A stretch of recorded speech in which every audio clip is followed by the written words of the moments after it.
want first of all to welcome you very sincerely and warmly to the seat of the presidency of our country. And our purpose here is a brief one. On the 6th of March, many of you accompanied me to an area of land in the Ridge, which is what has been earmarked as the land on which the National Cathedral, the proposed National Cathedral, will stand. And there we cut the sword for the commencement of the building of the cathedral, declared the intention and the purpose, but no formal constitution of the board that is going to be responsible for overseeing the development of the idea was made at the time.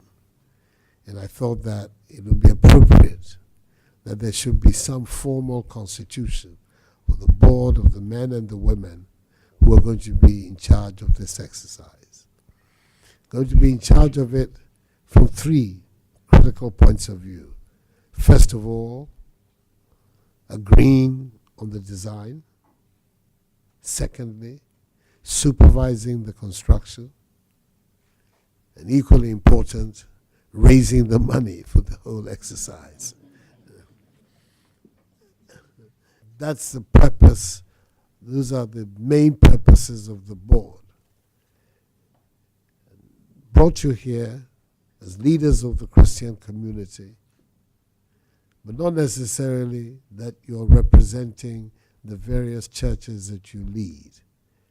It's obviously of great benefit to the project that those who are responsible for them are virtually the entire leadership of the Christian community of our country. But you're here in that personal capacity to help put this project down on the ground. So that is the purpose of our meeting today, for me formally to inaugurate the Board of Trustees and charge them formally with the mission of doing your best to see to it that we get a national cathedral. The National Cathedral is intended to be an interdenominational church where Christians of all faiths can gather and worship. The major significance of it is that it will also stand as the church where formal state occasions of a religious nature take place. The inauguration of a president, the death of presidents, state funerals, state burials. These kind of activities, which require a certain solemnity and a formality to them, will be the purpose and the service that the cathedral will give. Clearly, private activities will also be encompassed there, but the central focus is the national significance of this.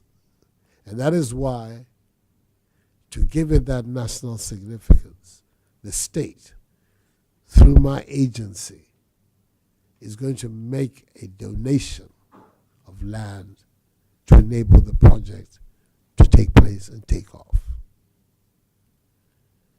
The Board of Trustees that are constituted, in also completing the task, will be responsible for managing the cathedral.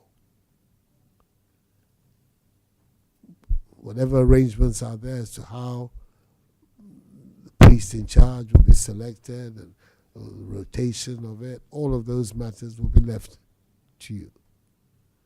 So in a nutshell, this is the reason why I've called you here today. I have to thank each one of you for your commitment to the project, which is signaled by your presence here, and to say how, for myself, I am really humbled that we've been able to assemble such eminent religious leaders as yourselves to come together to undertake this project. I think we're able to complete it. And as I said on the day when we were cutting the sword, I'm aware that cathedrals take centuries sometimes actually to complete. But I'm praying to God that with modern technology, this one will not take a century to complete, but it will be completed relatively early.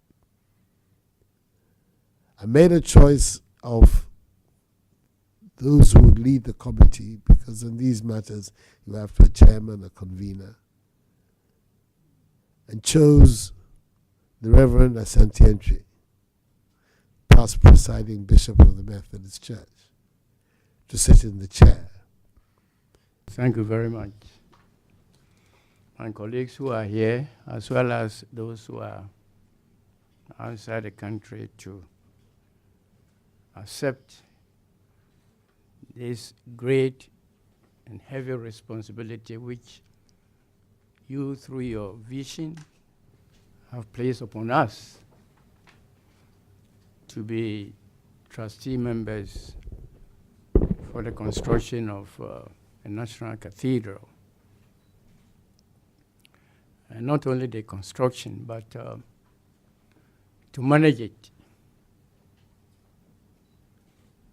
We are so grateful to you, sir, and your wonderful team.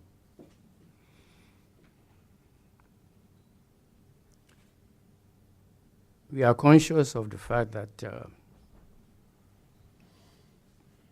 tabernacles and temples and cathedrals are all religious symbols, very, very much important for us. And we are so happy that you've dreamed about this thing for this nation. Of course, we have a very huge one at the Kaokudi for our Muslim brothers. And some of us are so proud of it.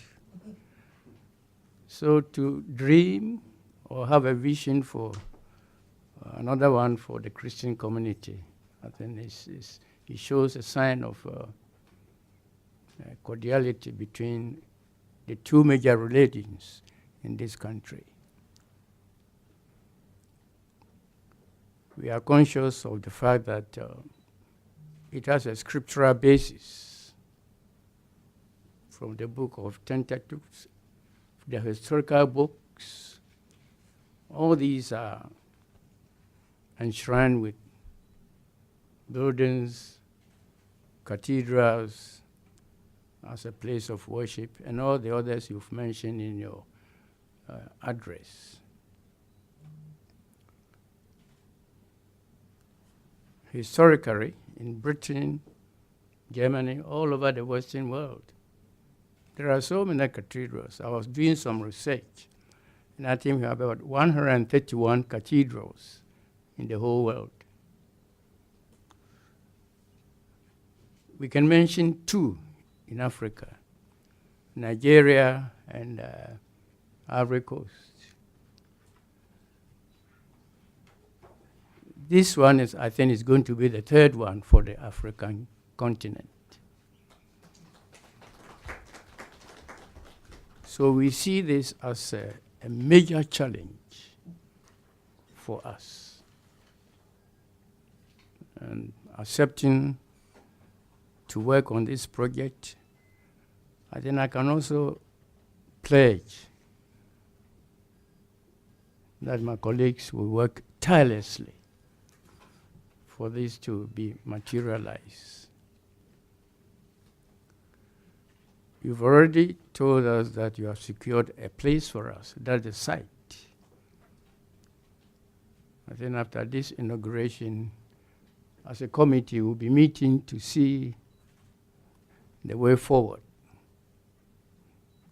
But let me assure you that though we've not started, just this morning when we were coming here, somebody called me And he has pledged some amount of money. I've told him to call you and tell you, so you hear from him later on. It tells us that people are eager to support this noble cause.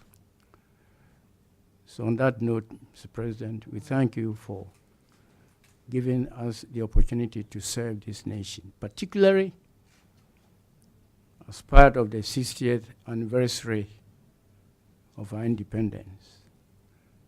We know that you are in a hurry. We are also in a hurry. Thank you very much. Thank you very much.